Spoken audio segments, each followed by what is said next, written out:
students, in this video I will discuss with you about deuteron problem.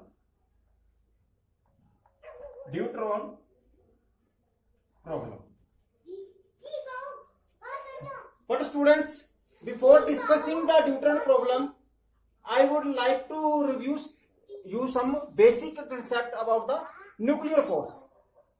Now, as you all know that gravitational force,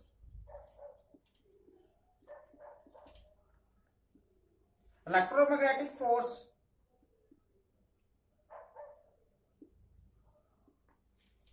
and nuclear force. So now what is the origin of gravitational force? Which property gives this gravitational force between two objects? That property of the object is called mass. Now similarly, which property of the body gives electromagnetic force between the two bodies, or electromagnetic forces between the two bodies? And that property is called charge. Now, which property is responsible for nuclear force? That property is known as color charge. That is known as color charge. So, as you know that mass is the intrinsic property of the body, charge is the intrinsic property of the body. In the same way, your color charge is also the intrinsic property of the body, and this color charge is responsible for the nuclear force or strong force inside the nucleons. Okay. Now, I will review you something about this color charge concept. Now, as you know that your nucleons consist of protons and neutrons. Okay. And students, you also know that inside the atom you have positively charged nucleus and outermost electron revolving around the nucleus, and you know that most of the space inside the atom is empty. Okay, now I will only focus on this nucleus that only contains protons and neutrons. Okay, now the next question that will come to your mind will be, do proton and neutron have their structure, or they are just point particles? Now, as you know that atom has a structure, nucleus has a structure. Now, inside the nucleus, you have protons and neutrons. So, do these protons and neutrons have the structure, or they are just point particles? Okay. Now, the scattering experiments, similar scattering experiments that were done for the case of atoms to discover nucleus, similar scattering experiments were done by using high energy particles that were bombarded on this protons. Okay, and that energy is of the order of something about around giga electron volt. Okay, giga electron volt. When giga electron volt order, energetic particles are bombarded on these protons. The scattering experiment result reveal that these protons also have structure. Inside these protons, you also have structure, and that not only structure, you have point-like particles in that inside the proton, and that point-like particles inside these protons are known as quarks. That are known as quarks. Now, these quarks carry fractional charges.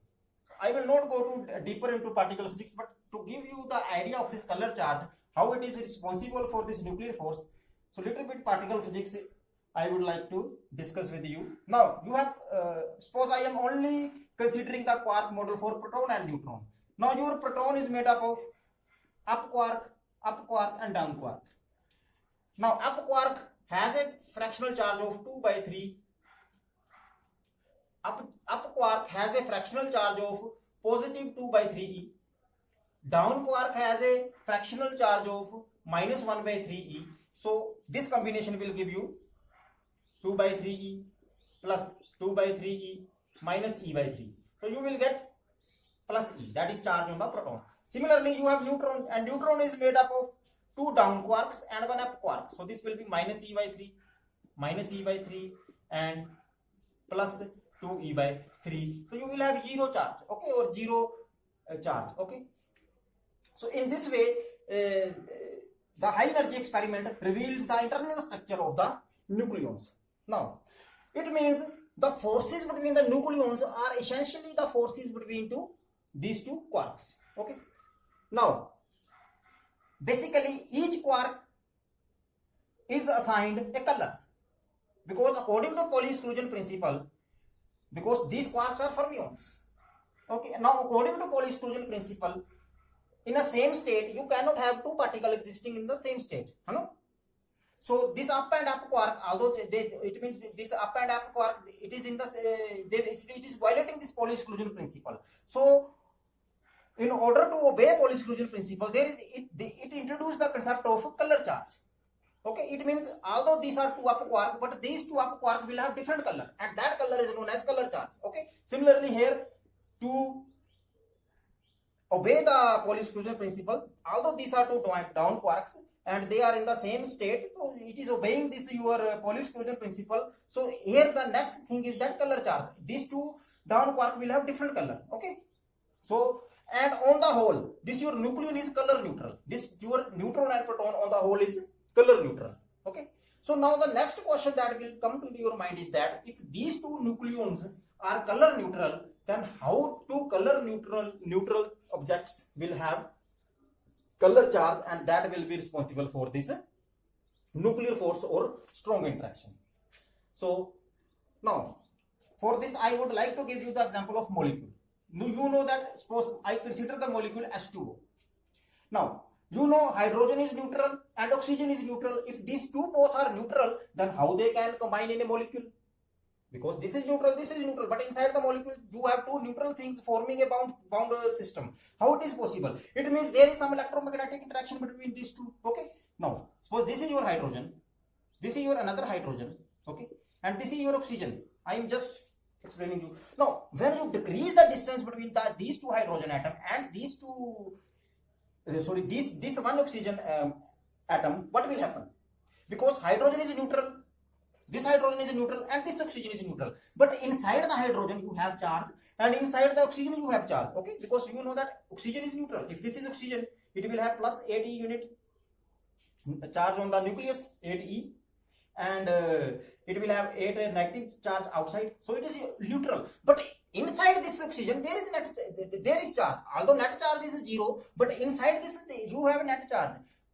Suppose I decrease the distance between this hydrogen and oxygen of the order of the size of the atom, then what will happen? Then this hydrogen will start feeling the charge of this oxygen, because they both will overlap. In this way electromagnetic force will come into between these two neutral entities and they will form a bound system. Okay, in the similar way, what happened in strong interaction?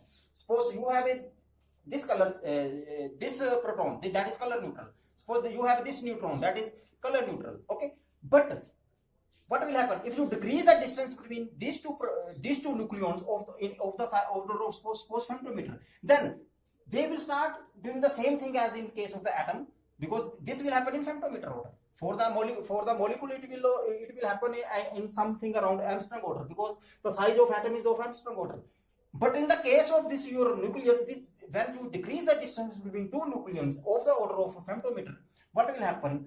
This proton, which is individually color neutral, this neutron which itself is color neutral, this color neutral thing will start feel the color of this proton, and this proton will start feel the color of this neutron, due to which there is strong interaction between these two when you decrease the distance between these two nucleons in the order of femtometer. And this is how your nuclear interaction or strong force binds the nucleons inside the nucleus. Okay, so this is just the basic introduction to you about the nuclear force. Okay, so basically what is the basic source of the nuclear force? That is color charge, and now you are familiar that how this color charge concept is there. Okay, so to discuss the nature of the nuclear forces, because now you know that inside the nucleus there is interaction. If there is interaction, there will be some your potential energy corresponding to that interaction. So what will be the potential energy form of that interaction? What is the strength of that interaction? That all things we will study. And for that I have to consider the simplest of the system. As in the case of atoms, that you have simplest atom, that is hydrogen. So you study hydrogen problem. But for the case of nucleus, the simplest two-body nucleus is deuteron. Okay, 1h2. It has one proton and one neutron. So that's why we discuss deuteron problem to estimate the strength of nuclear forces. So this will be the problem that we will discuss little bit today and in our subsequent lectures. Okay. So to start with, there are some experimental findings about this deuteron.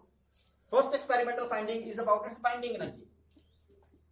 Now deuteron has a binding energy of 2.22, approximately 2.22 mega electron volt. Now it is a two nucleon system. So what is binding energy per nucleon? So binding energy per nucleon for this deuteron will be 1.11 mega electron volt. Now this binding energy, that is 1.11 mega electron volt, is very low binding energy, because in your BSc classes you have studied that binding energy per nucleon curve, and in that curve you can see that most of the nuclei have binding energy of the order of 7 to 8 mega electron volt order. Okay, so in this context, this energy, binding energy, is very low. So that's why this deuteron is basically bigly bound system. And there is another experimental finding about this deuteron, and that experimental finding is no excited states. This deuteron do not have any excited state. Okay, deuteron only exists in ground state. Now the second experimental finding about this deuteron is about its strength of the range. What is the range of nuclear interaction in this deuteron? The range is approximately 2.1 femtometer. 2.1 femtometer is the range, or we can say up to which you have a bound system. If you increase the distance between proton and neutron more than 2.1 femtometer, then deuteron will deuteron will become unstable. Okay, or you can say that you do not have any deuteron. Okay, so this is the range, and this is from experiments. Okay, now to estimate the type of to estimate the strength of nuclear interaction, what I will do, I will consider potential, that what will be the shape of the potential. So to begin with, I will consider the simplest of the potential, that is very simple to mathematically handle, and you have also solved it in your lower classes. So the potential that I will consider for this deuteron will be rectangular potential. Rectangular potential, because it is simple to handle mathematically. Okay, so this type of potential is rectangular potential, this type. Okay, this is your basically rectangular potential. Now, okay, now so considering the binding energy of deuteron to be 2.22 mega electron volt, or binding energy per nucleon 1.1 mega electron volt, range is 2.1 femtometer. Suppose here I have R. Okay, R is basically the separation between the proton and neutron. So if you have because you cannot have a negative separation, so this is R equal to 0. So this is basically R equal to R naught, or we can say that 2.1 femtometer. Okay, so this is potential. Here you have V. Okay, this is potential energy on the y-axis. On the x-axis you have R. I have already tell you what is R. It is the separation between proton and neutron inside the deuteron. So, and this is the potential, depth of the potential, minus V naught. Okay, because it is attractive potential, because nuclear forces are attractive, so this potential is negative, because you have to supply this much energy to overcome this potential. Okay, now binding energy of deuteron is 2.2 mega electron volt. So if suppose now I do not know, because I have to calculate this V naught. This I have to calculate the strength of nuclear interaction. Okay, by considering the simplest of the mathematical form of the potential, that is rectangular potential. It does not mean that nuclear potential is rectangular potential.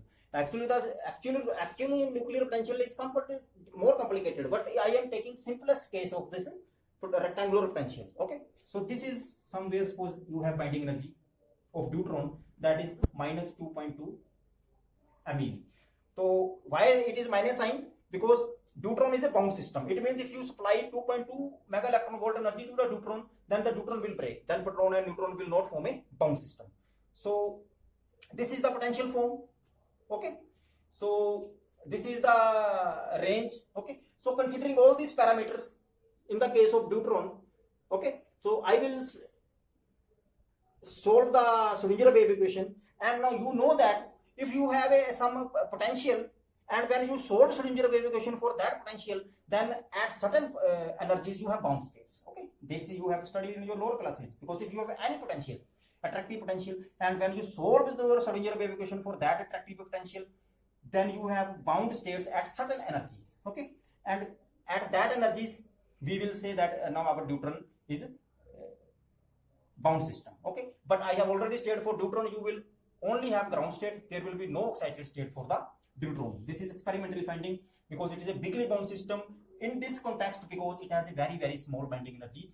For a nucleonic system, the 1.1 mega electron binding energy is very weak binding energy.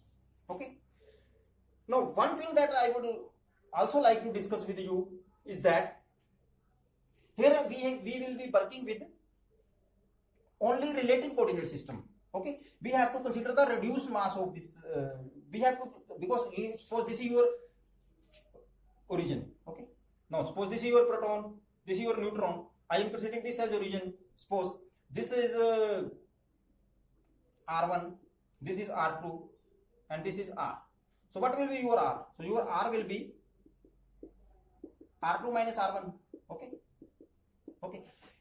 Now suppose this is your proton, this is your neutron. Now what will happen? This proton is exerting force in this neutron, and this neutron is also exerting force on this proton, because nuclear forces are attractive forces. So due to which you are dealing with a non-inertial frame. Okay, because due to force it will get acceleration. Due to force from, suppose this is proton, this is neutron. Then due to force of this proton, this will get acceleration, and due to force of this neutron, this will get acceleration. So to get the fraction term, we will use reduced mass. Reduced mass means I am denoting it by mu. That will be mass of proton into mass of neutron over mass of proton plus mass of neutron. Okay, and if I consider that mass of proton is approximately equal to mass of neutron, then you will get your reduced mass will be m by 2. Okay, so with this much of knowledge, I will start tomorrow from here, that I will solve the Schrodinger wave equation for your rectangular potential. And one thing more, the potential will be considered as a central potential.